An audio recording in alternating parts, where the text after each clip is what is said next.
Oof. It's been a while. It's been a while since not only have you seen me in a long form video, especially this length, but it's also been a while since you've seen me do a video that isn't Sonic related. Well, obviously there's going to be some Sonic games being played in the background, but it's just so I can narrate, you know. But, since today isn't about Sonic, you might be wondering, what is this video about? Well, today we're diving into something that's been on my mind a while. A band I've been listening to for, I want to say like 3 months now. I've listened to them before, but I never really dived into them and actually fell in love with the band. That band being Linkin Park. And this video, we're gonna discuss Linkin Park and their journey after the tragic loss of Chester Bennington. We'll talk about his massive role in the band and how his death changed everything, and how things went down after that.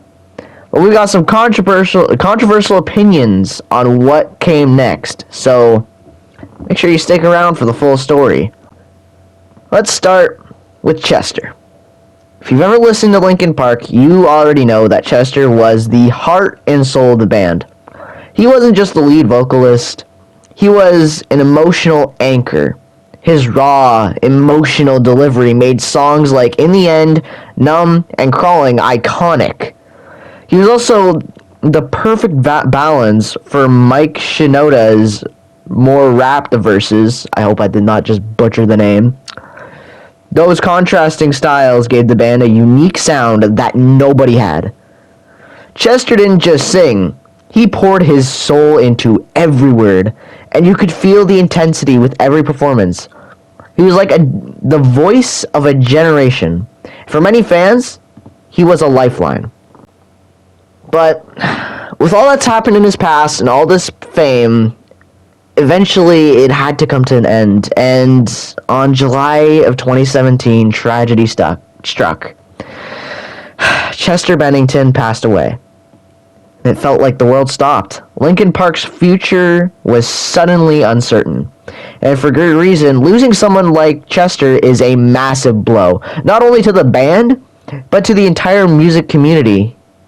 His presence, his voice, was irreplaceable. So, naturally, the question became, what would Linkin Park do next?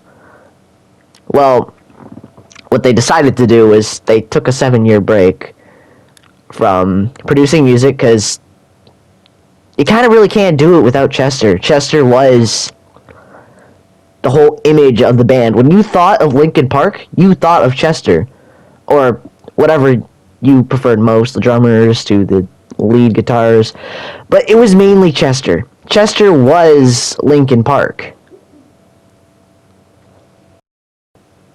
You might be wondering, with that 7-year absence, what do they do? Well, they brought in Emily Armstrong. After Chester's passing, Linkin Park did a few tribute shows, and they had Emily Armstrong, of Dead Sarah fame, step in to perform the old tracks.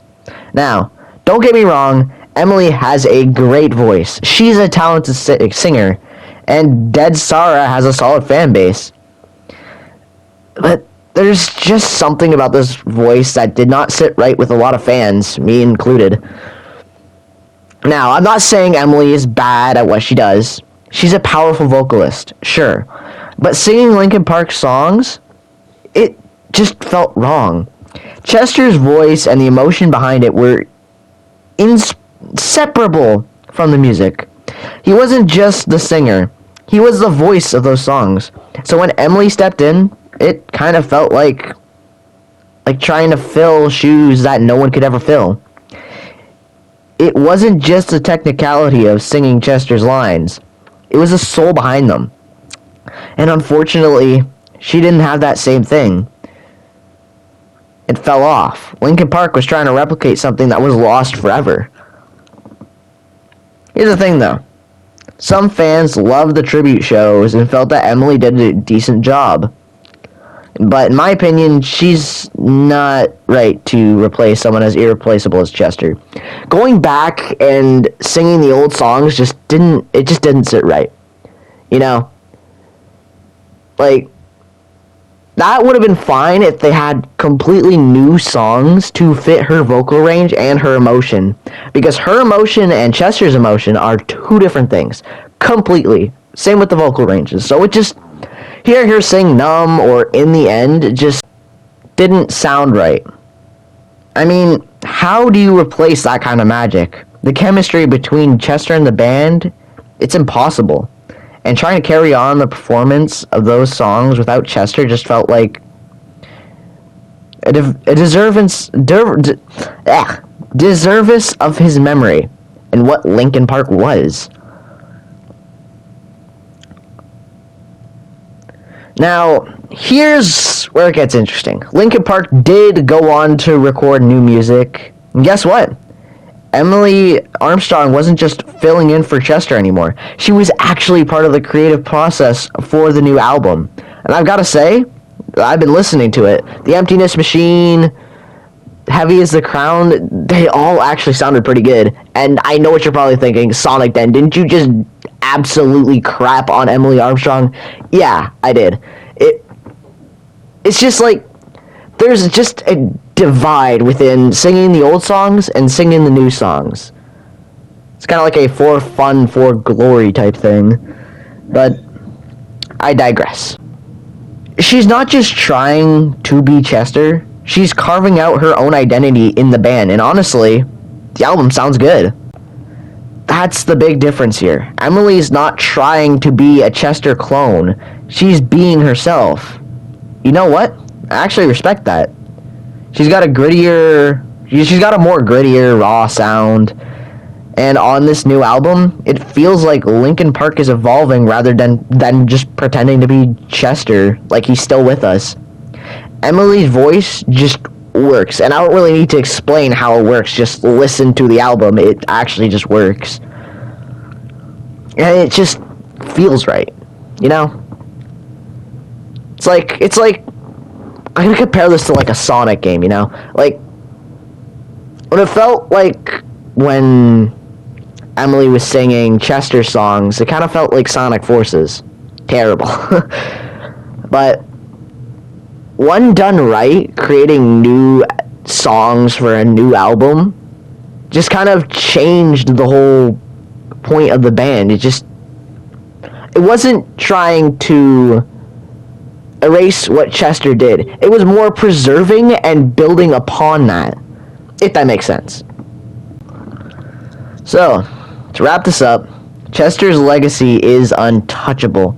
No one will ever replace him, and Linkin Park without him will never be the same. But that doesn't mean the band can't evolve. Emily Armstrong, maybe not the perfect fit for old songs, has proven herself with the new material. It's clear she's found a way to make her mark on Linkin Park's next chapter. And honestly, I'm excited to see where they go from here. It's a new era. But maybe that's exactly what the band needed to honor Chester's memory without trying to be something they can't. And I think the best way to wrap up this video is just by, wrapping it up. Again, this was your host, The Sonic Den, back with another video that's actually put effort into. A lot of my content the past couple of weeks, maybe even months, has just been filler content. I haven't been trying because I've been busy with work and school. And personally, my mental health too, which was a struggle in and of itself with both that and work. I'm excited to see where this channel goes from here. Things are starting to open up, and I'm starting to be able to create more content than ever before. So, getting back at this desk, sitting down, making a video has been wonderful. And having just you guys watching also just feels right. So, I hope you enjoyed what you came to see and actually enjoy my thoughts and opinions on Linkin Park. Obviously, I'm still listening to the old tracks more than what Emily Armstrong did, but again, the Emptiness Machine is still great. I think that's might be the best song in the album. It's a great way to start it off, and it really kind of captures what Linkin Park's now trying to be. And the whole song's point is how they're trying to be something they can't. So, I don't know, give them a listen. Tell me your thoughts in the comments down below, and I will respond, seeing I don't get that much comments. But if I get bombarded, I will try to, respond to as many as I can. Hope you enjoyed this video, and have a good one.